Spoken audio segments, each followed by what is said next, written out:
सुल्ताना डाकू के किले पर आ चुके हैं। इस साहब सुल्ताना डाकू का किले का दरवाज़ा है ये। बहुत तगड़ा दरवाज़ा, बहुत बड़ा किला है। इसके अंदर जाने वाले हैं हम। देखते हैं अंदर का नज़ारा क्या है इसका। ये क्या होया पड़ा इसका खंडर।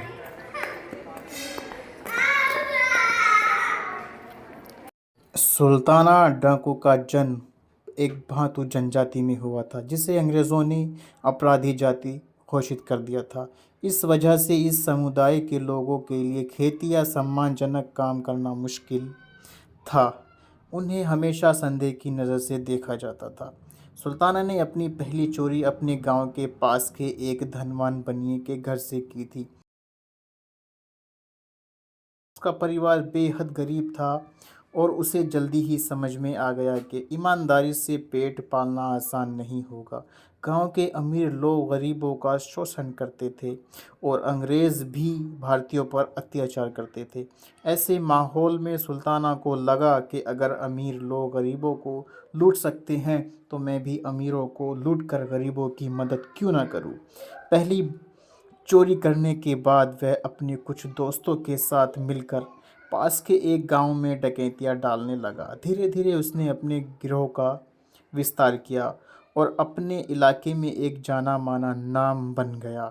सुल्ताना की माँ एक साधारण औरत थी जो अपने बेटे से बहुत प्यार करती थी। जब उसने पहली बार सुल्ताना को चोरी करते देखा तो उसने उसे डांटा और रोका भी, लेकिन गरीबी इतनी ज़्यादा थी कि सुल्ताना का अपराध जान दिया, जिनमें से कुछ बेहद चर्चित रही। उसने एक बार अंग्रेज़ों के ख़जाने को लूटकर गरीबों में बांट दिया, जिससे उसकी लोकप्रियता और बढ़ गई।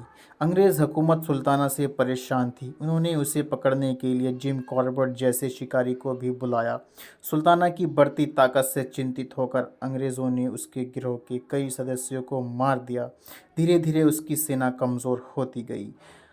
1923 में नजीबाबाद के जंगलों में उसे पकड़ लिया गया। नैनीताल की अदालत में मुकदमा चला, जिसे नैनीताल गन केस कहा गया। अंग्रेज़ों ने उसे फांसी की सज़ा सुना दी। 8 जून 1924 को हल्द्वानी जेल में फांसी से पहले सुल्ताना ने अपनी आखिरी इच्छा जताई। मुझे मरने से पहले एक बार मेरा घोड़ा देखने दिया जाए।